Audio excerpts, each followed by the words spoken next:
বাদশা গোটা বিশ্ব শাসন করেছেন, দুইজন কাফির, দুইজন মুমিন। কাফির একজন হচ্ছে নমরুদ, যিনি ইব্রাহিম আলাইহিস সালামকে আগুনে ফেলেছিলেন, আরেকজন হচ্ছে বখতে নাসার, যাকে ইংরেজিতে বলে নেবুচারনেজার দ্য সেকেন্ড, দ্বিতীয় নেবুচারনেজার। তারা কোনো নির্দিষ্ট এরিয়ার বাউন্ডারির বাদশা না, গোটা বিশ্বের বাদশা ছিলেন এই দুজন কাফির। আর দুইজন বাদশা ছিলেন গোটা বিশ্বকে শাসন করেছেন, তারা ছিলেন মুমিন। একজন হচ্ছে সুলাইমান আলাইহিস সালাম, আল্লাহর নবী, আরেকজন হচ্ছে জুলকারনাইন, গোটা বিশ্ব শাসন করেছেন, প্রাচ্য থেকে পাশ্চাত্য সব জায়গায় তিনি গিয়েছেন, ইসলামের বাণী প্রচার করেছেন, জালিমদেরকে শায়েস্তা করেছেন। তো এরকম দিক বিদিক তিনি জয় করতেছিলেন। অনেকে জুলকারনাইনকে আলেকজান্ডার দ্য গ্রেটের সাথে গুলিয়ে ফেলে না। ম্যাসিডোনিয়াতে যে আলেকজান্ডার দ্য গ্রেট ছিল, উনি আর জুলকারনাইন এক নন। জুলকারনাইন হচ্ছে আল্লাহ তাআলার প্রিয় একজন বান্দা, অনেক বড় সাহসী বীর পুরুষ ছিলেন, গোটা বিশ্বে ইসলাম প্রচার করেছেন। করতে করতে করতে করতে অনেক বড় ঘটনা, আমি সব শেষের ঘটনাটা বলি। উনি জর্জিয়া, বর্তমান যে জর্জিয়ার তিবলিসি এরিয়া, এখানে এসে একটা এলাকার সন্ধান পেলেন, যারা ওনাকে এসে বলল যে এখানে একটা জঙ্গলি গ্রুপ আছে যাদের নাম ইয়াজুজ মাজুজ, তারা এসে আমাদের উপর হামলা করে। হে জুলকারনাইন, আমরা আপনাকে ট্যাক্স কালেক্ট করে দিচ্ছি, আপনি তাদের মাঝে আর আমাদের মাঝে একটা প্রাচীর তৈরি করে দেন। আপনারা ইয়াজুজ মাজুজের নাম শুনেছেন না? ইংরেজিতে বলে গগ ম্যাগগ। নূহ আলাইহিস সালামের 4 সন্তান ছিল, হাম, সাম, ইয়াফাস, কানাআন। এই ইয়াফাসের বংশধর হচ্ছে ইয়াজুজ মাজুজ, জঙ্গলি, হাজার হাজার শুধু বংশ বিস্তার করে। তারা এসে লোকালয়ে মানুষের উপর আক্রমণ করে, তাদের গবাদি পশু এগুলো ছিনিয়ে নেয়, ফলমূল খেয়ে ফেলে।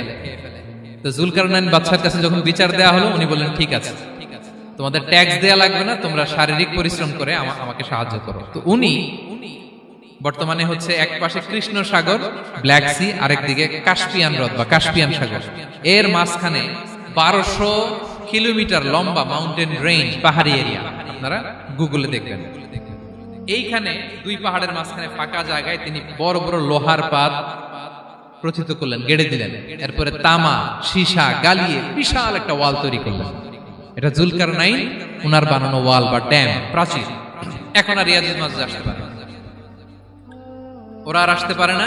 ওরা প্রতিদিন এটা ভাঙার চেষ্টা করে, কিন্তু ভাঙতে ভাঙতে আরেকটু ভাঙলেই ভেঙে যাবে। ওরা বলে আগামীকাল ভেঙে ফেলবে, ইনশাল্লাহ বলতে ভুলে যায়। এজন্য এরপরের দিন এসে দেখে আবার এটা আগের মতো হয়ে আসছে। কিয়ামতের আগ দিয়ে ওদের মধ্যে এই ইনশাআল্লাহর প্রেরণা আসবে।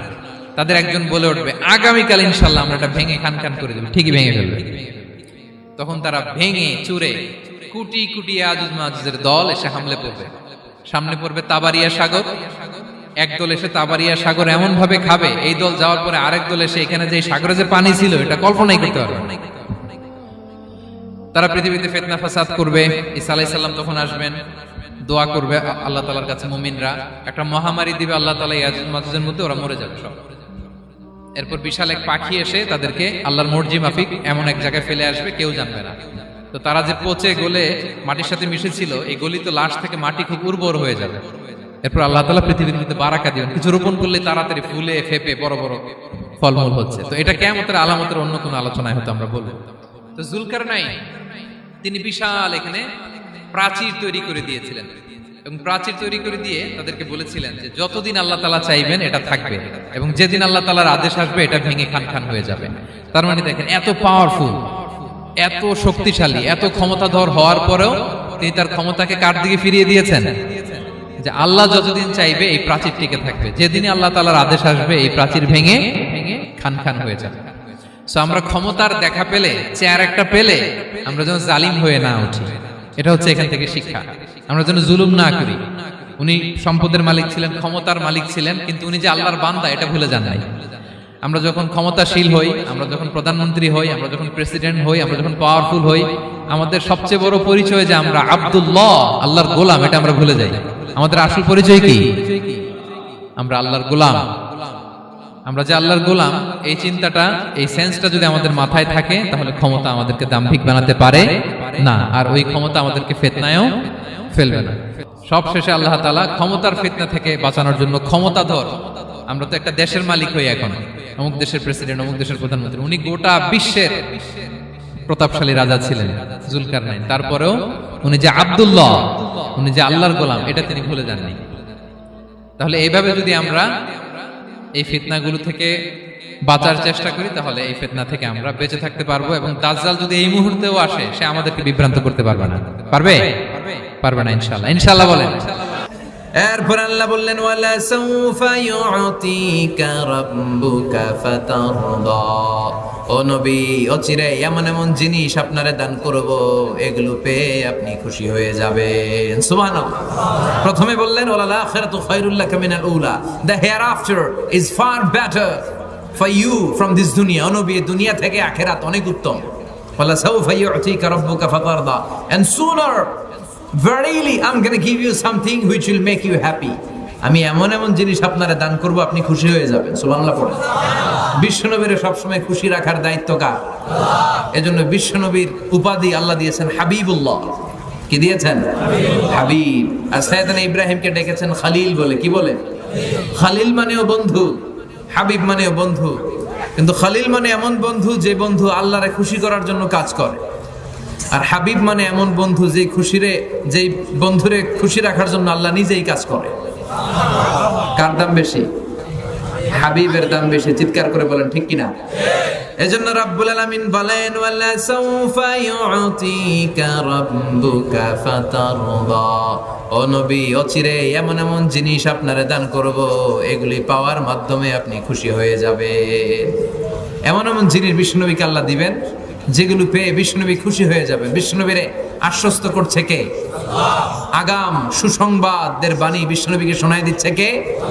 যে নবী হতাশ হবেন না, নিরাশ হবেন না, হাল ছাড়বেন না, আমার উপর ভরসা রাখেন।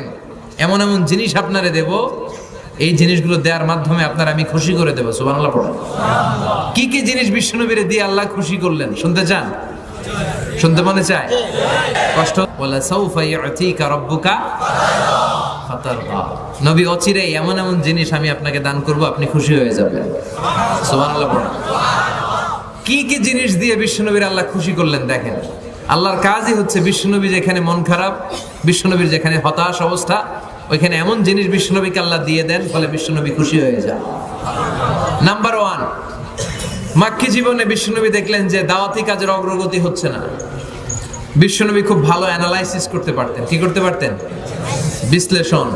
উনি অ্যানালাইসিস করলেন, দেখলেন যে মক্কার ভেতরে 2 জন লোকের একজন যদি ইসলামের ভেতরে না আসে, তাহলে ইসলামের কাজকে এগিয়ে নেওয়া কঠিন হয়ে যাবে।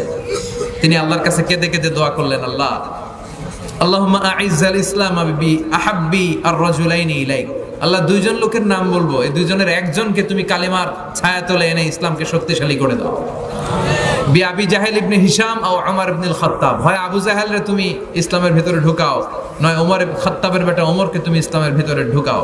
আল্লাহ আবু জাহেলের জন্য দোয়াটা কবুল করে নাই, ওমর ফারুকের জন্য করেছে। ঠিক কিনা? আবু জাহেলের হৃদয়ের ভিতরে পর্দা, চোখের সামনে পর্দা, ও সত্য দেখেও দেখে না, ও শুনেও শোনে না। চিল্লা এখন ঠিক কিনা? ওর বাড়িতে এখন সৌদি সরকার কি বানাই দিছে?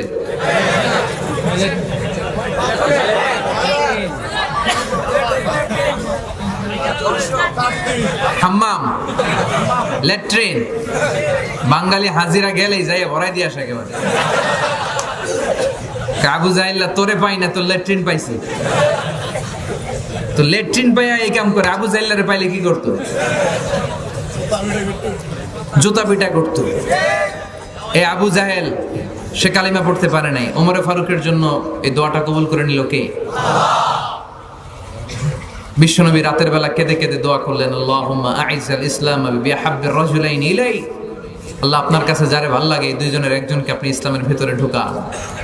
আল্লাহ ওমর ফারুকের জন্য দোয়া কবুল করলেন। বিশ্বনবী তখন আরকাম ইবনে দারিল আরকামের ঘরে লুকিয়ে লুকিয়ে দাওয়াতি কাজ করতেন। ওমর ফারুক খোলা তলোয়ার নিয়ে ছুটে এসেছে বিশ্বনবীকে মারার জন্য। ছুটে আসছে, এই দৃশ্য দেখে হামজা ইবনে আব্দুল মুত্তালিব বিশ্বনবীর কাছে যেয়ে বলে, ইয়া রাসূলুল্লাহ, পালিয়ে যান, ওমর ফারুক আসতেছে আপনাকে মারার জন্য। বিশ্বনবী বললেন, হামজা আপনি সরে যান, অন্যান্য সাহাবাদেরকেও সরে যেতে বলেন, ওমরকে আমার কাছে আসতে দেন। আমার মনে হয় ওই যে রাতের বেলা চোখের পানি ছেড়ে আমি আল্লাহর কাছে দোয়া করেছি, আমার ওই দোয়াটা আজকে কবুল হতে চলেছে। ওমরে ফারুক আসলেন, এসে তলোয়ারটা রেখে বলেন, আশহাদু আল্লা ইলাহা ইল্লাল্লাহ ওয়া আশহাদু আন্নাকা মুহাম্মাদুর রাসূলুল্লাহ। আমি সাক্ষ্য দিলাম আল্লাহ ছাড়া কোনো ইলাহ নাই, আর আপনি আল্লাহর প্রেরিত বান্দা ও রাসূল। আল্লাহু আকবার। ওমরে ফারুক ইসলামের ভেতরে ঢুকে গেলেন, বিশ্বনবী খুশি হয়ে গেলেন। আল্লাহু আকবার। ওয়ালা সাউফা ইয়াতিকা রাব্বুকা, ও নবী এমন এমন জিনিস আপনাকে আমি দিব, আপনি খুশি হয়ে যাবেন। ওমরে ফারুককে ঢুকাই দিলেন ইসলামে, খুশি হয়ে গেল কে? কয় আল্লাহ। কে খুশি হলো? বিশ্বনবী খুশি হয়ে গেল। ওমরে ফারুক ইসলামে ঢুকার সাথে সাথে ইসলামের শক্তিকে বাড়িয়ে দিল কে? ওমরে ফারুক কালিমা পড়ার পরে বিশ্বনবীর বলে, নবী লুকিয়ে লুকিয়ে দাওয়াত দেন কেন? আলাইসাল কোরআনু কিতাবুন হাক, এই কোরআন কি সত্য কিতাব নয়? বিশ্বনবী বললেন, কোরআন সত্য কিতাব। আলাইসা আনতা রাসূলুন হাক, আপনি কি সত্য রাসূল নন? আমিও সত্য রাসূল। আলাইসাল্লাহু ইলাহুন হাক, আমাদের আল্লাহ কি এক ইলাহ, সত্য ইলাহ নয়? বিশ্বনবী বললেন, আল্লাহ সত্য। ওমরে ফারুক বলে, আমাদের কোরআন সত্য, আপনি নবী সত্য, আমাদের রব সত্য। ফাফিমাল ইখতিফা, তাহলে আর লুকিয়ে লুকিয়ে কেন? ফাফিমাল ইখতিফা, আর গোপন দাওয়াত কেন? বাইরে বের হয়ে পড়েন। আমি ওমরে ফারুক, আমার নেতৃত্বে আমি তাকবীর দেব। দুই কাতার করলেন। দ্বিতীয় কাতারের নেতা বানালেন হামজা ইবনে আব্দুল মুত্তালিবকে। প্রথম কাতারের নেতা নিজেই আর একটা ভাষণ দিলেন, মান আরাদান তাসকুলা উম্মু ইয়াতামা ওয়ালাদু তারমিলা যাওজাতুহু ফালিয়াসুদ্দানি। তিন বাক্যের একটা ভাষণ দিলেন, বললেন, মান আরাদান তাসকুলা উম্মু, কে আছো মায়ের বুককে খালি করতে চাও? ইয়াতামা ওয়ালাদু, কে আছো সন্তানগুলার ইয়াতিম বানাতে চাও? তারমিলা যাওজাতুহু, কে আছো স্ত্রীকে বিধবা বানাতে চাও? ফালিয়াসুদ্দানি, পারলে আমি খাত্তাবের বেটা ওমর রে ঠেকাও। আল্লাহু আকবার বলে স্লোগান দিলেন। এই স্লোগানের আওয়াজ মক্কায় আর আগে হয় নাই। উনি পড়লেন লিল্লাহি তাকবীর, সবাই পড়লো স্লোগান শুরু। হাঁটতে লাগলেন, চলতে লাগলেন, হাতের সাথে হাত লাগিয়ে এই মক্কার জমিনে প্রকাশ্যে তাকবীর শুরু। আবু জাহেল, উতবা, শাইবা, ওয়ালিদ ইবনে মুগিরা সবাই ওমরে ফারুকের সামনে এসে দিছে দৌড়। মিছিল দেখে বের হইছে, আইসা দেখে সামনে কে? ওমরে দেখে দৌড়। ওমরে ফারুক কালিমার ছায়াতলে এসে ইসলামকে শক্তিশালী করলো, আর বিশ্বনবী খুশি হয়ে গেলেন। সুবহানাল্লাহ পড়ো। তাহলে যেখানে বিশ্বনবীর মন খারাপ, বিশ্বনবীর খুশি করে দেয় কে? তার মানে এক নাম্বার, ওমরে ফারুককে ইসলামের ছায়া তুলে এনে বিশ্বনবীকে আল্লাহ খুশি করে দিলেন। দুই নাম্বার, বিশ্বনবী মক্কা থেকে 70-80 কিলোমিটার দূরে তায়েফের ময়দানে কোরআনের দাওয়াত নিয়ে গেলেন, লা ইলাহা ইল্লাল্লাহর দাওয়াত নিয়ে গেলেন। তায়েফবাসীদেরকে জান্নাতি বানানোর জন্য, জাহান্নামের আগুন থেকে বাঁচানোর জন্য কালিমার দাওয়াত নিয়ে গেলেন। কিন্তু বিশ্বনবীর কালেমার দাওয়াত তায়েফের লোকেরা গ্রহণ করেছে নাকি? গ্রহণ করে নাই, প্রত্যাখ্যান করেছে, রিজেক্ট করেছে। এমনকি বিশ্বনবীর উপর অমানবিক নির্যাতন করেছে, পাথর বর্ষণ করেছে। তিনটা জায়গায় বিশ্বনবী বেহুশ হয়েছে। ওই জায়গাগুলো সাক্ষী, পাথরগুলো সাক্ষী। তায়েফের পাথরগুলো বিশ্বনবীর রক্তে রঞ্জিত হয়েছে। যারা হজ উমরা করেছেন দেখেছেন না, বিশ্বনবীর রক্তে তায়েফের পাথর, তায়েফের বালু, তায়েফের মাঠঘাট রঞ্জিত হয়েছে। বিশ্বনবীর দাওয়াত ওরা সাড়া দেয় নাই। নির্মম ভাবে বিশ্বনবীর মুবারক দাওয়াটারে তারা জখম করে দিয়েছে। বিশ্বনবী বেহুশ হয়ে পড়ে রইলেন। যায়েদ বিন হারেসা বিশ্বনবীর গায়ের মধ্যে পানি ঢেলে ঢেলে রক্তগুলো মুছে দিলেন। বিশ্বনবী বসলেন। হামলাতুল জিবাল, পাহাড় রক্ষী ফেরেশতারা এসে বলে, ও নবী আদেশ করেন, তায়েফের দুই দিকের গিরিপথ এমন ভাবে আমরা চাপা দিয়ে দেব, তায়েফের লোকগুলো, তায়েফের যুবকগুলো সব মুহূর্তের মধ্যে ধূলিসাৎ হয়ে যাবে। বিশ্বনবী বললেন, না, আমি তাদেরকে ক্ষমা করে দিলাম। তারা কালেমা পড়ে নাই, তাদের বংশ থেকে অনাগত নতুন প্রজন্মের ছেলেরা কালিমা পড়ে মুসলমান হবে। সুবহানাল্লাহ পড়ে। এখন তায়েফের আনাচে কানাচে মসজিদ আছে না নাই? বিশ্বনবীর উপর দুরূদ আছে না নাই? কি ভিশনারি নবী ছিলেন। বিশ্বনবীর মন খারাপ। 80 কিলোমিটার পথ পাড়ি দিয়ে পাহাড়ি অঞ্চল বেয়ে বেয়ে বিশ্বনবী তায়েফ পৌঁছেছেন। যারা তায়েফের মাটিতে গিয়েছেন, পাহাড় বেয়ে বেয়ে বিশাল 6000-7000 ফিট উপরে এরকম পাহাড়ের উপরে উঠতে হয়। ওই পাহাড়ের উপরে তায়েফ শহরটা অবস্থিত। বিশ্বনবী নিজের জন্য নয়, নিজের উপকারের জন্য নয়, তায়েফের লোকদেরকে জাহান্নামের আগুন থেকে বাঁচানোর জন্য কালেমার দাওয়াত নিয়ে এসেছিলেন। কিন্তু তায়েফের লোকেরা বিশ্বনবীর কালেমার দাওয়াতকে গ্রহণ করে না। বিশ্বনবীর মন খারাপ। হায় রে, এত কষ্ট করে আসলাম দাওয়াত দেওয়ার জন্য, মাইর খাইলাম, একটা লোক কালিমা পড়ল না। বিশ্বনবীর হৃদয়টা ভেঙে খান খান। ফজরের সালাতে উনি ইমামতি করছেন। ইন্না সামি'না কুরআনান আজাবা ইয়াহদি ইলার রুশদি ফাআমান্না বি। এই কোরআনের আয়াত শুনে, বিশ্বনবীর কণ্ঠের জাদুমাখা তেলাওয়াত শুনে একদম জিল অবাক হয়ে যায়। জিন জাতির লোকেরা ওইখান থেকে তেলাওয়াত শুনে নিজেদের এলাকায় চলে যায়, লোকদের মধ্যে এই বিশ্বনবীর তেলাওয়াতের কথা বলে, আর তারা ঘোষণা দেয় আমান্না বিহি, এই তেলাওয়াতে মুগ্ধ হয়ে বিশ্বনবীর উপরে আমরা ঈমান আনলাম। বিশ্বনবী কিন্তু জানে না, উনি তেলাওয়াত করতেছে নামাজে, সুবহানাল্লাহ পড়ে। নামাজ শেষে আল্লাহ বললেন, নবী আপনার মন খারাপ কেন? তায়েফের ছেলেরা কালিমা পড়ে নাই, তায়েফের লোকজন আপনার দাওয়াতে সাড়া দেয় নাই, তায়েফের একটা লোক ঈমান আনে নাই, মন খারাপ করার কোনো কারণ নাই। দুনিয়ার মানুষগুলো ঈমান আনে নাই তো কি হয়েছে?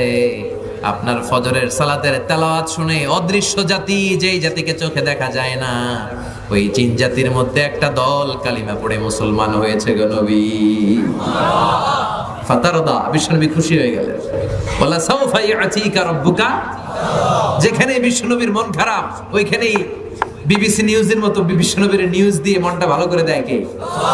বিশ্বনবীর এবার আর মন খারাপ নাই, দাওয়াতি কাজ সফল। মানুষের মধ্যে দাওয়াতি কাজ করতে এসেছে, কিন্তু তায়েফের লোকেরা দাওয়াত কবুল করে নাই। জিনদের মধ্যে দাওয়াতি কাজের ব্যাপক প্রসার করে দিয়েছে কে? ওয়ালা সাউফা ইউতিকা রাব্বুকা ফাতারদা। ও নবী, এভাবে একটার পর একটা এমন এমন জিনিস আপনার জীবনে আমি ঘটায় দেব, এগুলো পেয়ে আপনি খুশি হয়ে যাবেন। চিল্লায় এখন সুবহানাল্লাহ। বিশ্বনবীর মন খারাপ, বিশ্বনবীর স্ত্রী নাই, শেল্টার দেওয়ার মতো চাচা নাই, বিশ্বনবীর মনটা ভাঙা। বিশ্বনবী ডানে তাকায় কেউ নাই, বায়ে তাকায় কেউ নাই, সামনে কেউ নাই, পেছনে কেউ নাই, সান্ত্বনা দেওয়ার কেউ নাই, শেল্টার দেওয়ার কেউ নাই। তখন রব্বুল আলামিন বললেন, নবী দুনিয়ার বুকে আপনার মন খারাপ তো কি হয়েছে? আমি দুনিয়া থেকে উঠিয়ে মেরাজ এনে আপনার মনটারে ভালো করে দিব রে নবী। সুবহানাল্লাযী আসরা বিআবদিহি লাইলাম মিনাল মাসজিদিল হারামি ইলাল মাসজিদিল আকসা। আল্লাহু আকবার। দুনিয়ার বুকে আপনার মন খারাপ, দুনিয়ার কোথাও আপনার থাকার দরকার নেই, আপনি আরশের উপরে চলে আসেন। আল্লাহু আকবার। বিষ্ণুবীর মন ভালো করার জন্য আল্লাহ তাআলা গোটা বিশ্বের সময়টাকে থামিয়ে দিয়ে আল্লাহর আরশ দর্শন করানোর জন্য, জান্নাত জাহান্নাম দেখানোর জন্য স্পেশাল নামাজের বিধান, বিশ্বনবীকে গিফট আর হাদিয়া দেওয়ার জন্য দুনিয়া থেকে টেনে মেরাজে নিয়ে গেলেন। চিল্লায় পড়েন সুবহানাল্লাহ। তার মানে ওয়ালা সাউফা ইউতিকা রাব্বুকা ফাতারদা, ও নবী অচিরে এমন জিনিস আমি আপনারে দান করব, এগুলো পেয়ে পেয়ে আপনার মনটা ভালো হয়ে যাবে। সুবহানাল্লাহ পড়েন। এভাবে একটার পর একটা সুসংবাদ বিশ্বনবীকে শুনিয়েছে কে? বিশ্বনবীর মক্কায় আর থাকার সুযোগ নাই, বিশ্বনবীকে মদিনায় হিজরতের সুযোগ করে দিয়েছে কে? বিশ্বনবী মদিনাতে যাওয়ার পরে বাইতুল মুকাদ্দাসের দিকে নামাজের বিধান আসে। এতদিন কাবার দিকে হয়ে বিশ্বনবী সালাত পড়তেন, মদিনাতে যাওয়ার সাথে সাথে আল্লাহ আয়াত নাজিল করলেন, নবী ইহুদিরা যে এদিকে সালাত পড়ে আপনি ওইদিকে সালাত পড়েন।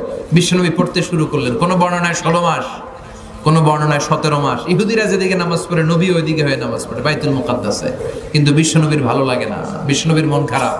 বিশ্বনবীর মনে চায় বিশ্বনবীর বংশের গোড়া সাইয়েদনা ইসমাইল আলাইহিস সালাম যেই কাবার দিকে নামাজ পড়তেন, সাইয়েদনা ইব্রাহিম যেই কাবার দিকে নামাজ পড়তেন, বিশ্বনবীও যদি ওইদিকে নামাজ পড়তে পারতেন। সুবহানাল্লাহ পড়েন। আল্লাহ বলেন, কাদ নারা তাকাল্লুবা ওয়াজহিকা ফিস সামা فلنولينك قبلة ترضاها فولي وجهك شطر المسجد الحرام। ও নবী, আপনি আকাশের দিকে